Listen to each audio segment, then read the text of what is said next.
Hello friend, कैसे आप सभी। आई होप कि आप अच्छे होंगे। चलिए देखते हैं सीटेट 2026 के लिए महत्वपूर्ण क्लास जो आपकी एग्ज़ाम के लिए महत्वपूर्ण होने वाली है। अगर हमारे चैनल पर नया है तो वीडियो को लाइक करें और चैनल को सब्सक्राइब कर दें।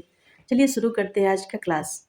ये रहा क्वेश्चन पहला, जीन पियाजे किस विकास से संबंधित है। जीन पियाजे किस विकास से संबंधित है। ऑप्शन ए स्मृति, ऑप्शन नंबर बी बुद्धि, ऑप्शन नंबर सी कल्पना, ऑप्शन नंबर डी मानसिक संरचना। जीन पियाजे किस विकास से संबंधित है।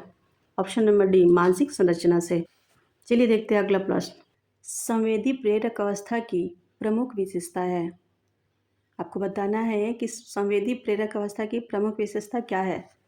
संरक्षण, तर्कशीलता, वस्तु स्थायित्व, अमूर्त चिंतन।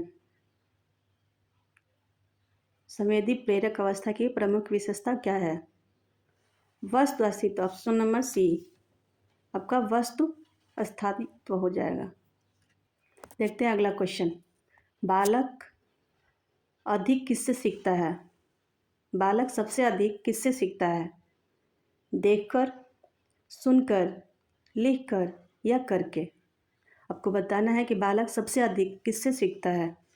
ऑप्शन नंबर डी करके। बालक सबसे अधिक करके, क्रियाओं को करके ही सीखता है। चलिए देखते हैं अगला क्वेश्चन। बहुबुद्धि सिद्धांत के प्रतिपादक कौन थे। जीन पियाजे, स्पीयरमैन, गिलफोर्ड या गार्डनर। आपको बताना है कि बहुबुद्धि सिद्धांत के प्रतिपादक कौन थे। Option number D Gardner. बहुबुद्धि सिद्धांत के प्रतिपादक गार्डनर थे।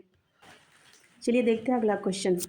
वाइगोत्स्की के अनुसार सीखने का सबसे महत्वपूर्ण माध्यम क्या है।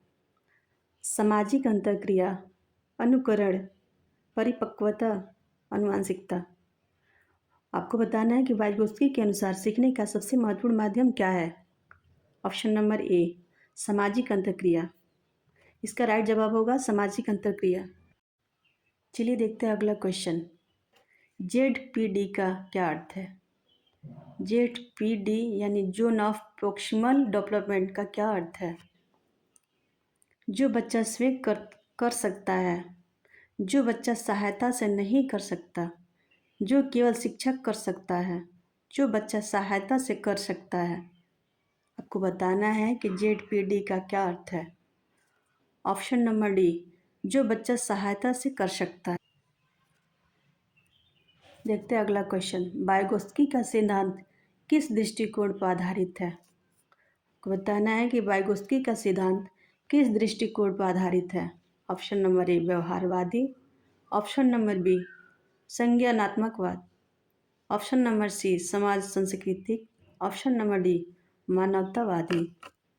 आपको बताना है कि वाइगोत्स्की का सिद्धांत किस दृष्टिकोण पर आधारित है।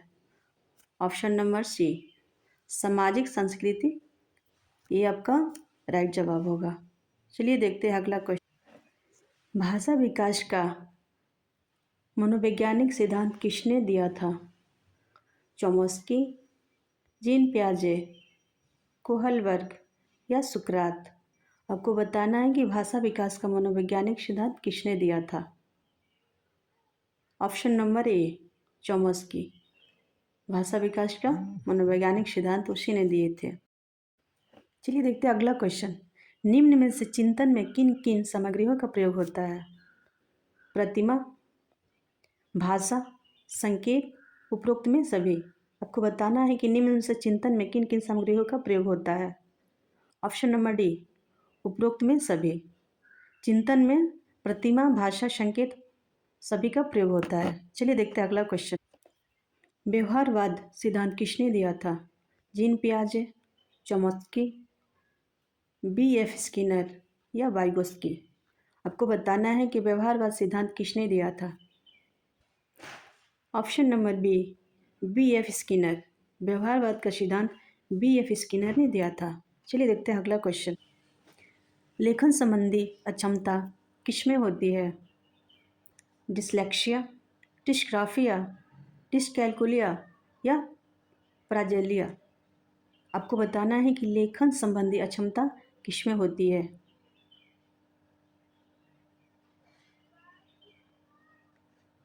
ऑप्शन नंबर बी डिस्ग्राफिया लेखन संधि विकार डिस्ग्राफिया से होती है।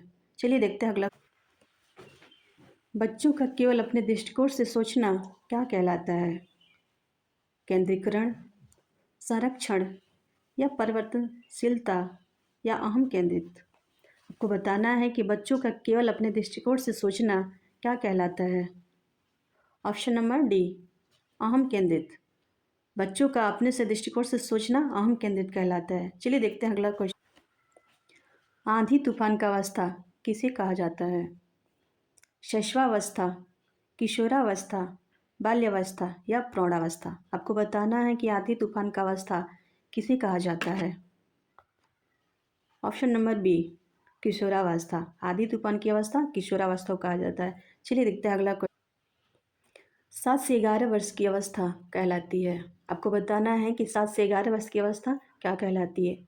संवेदी प्रेरक, पूर्व संक्रियात्मक अवस्था या मूर्त संक्रियात्मक या अमूर्त संक्रियात्मक। आपको बताना है कि 7 से 11 वर्ष की अवस्था कौन सी है इसमें?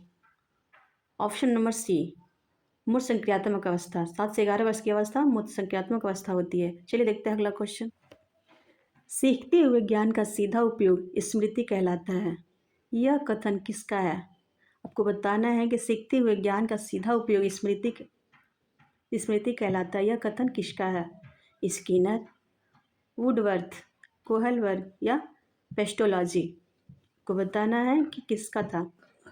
Option number B, Woodworth.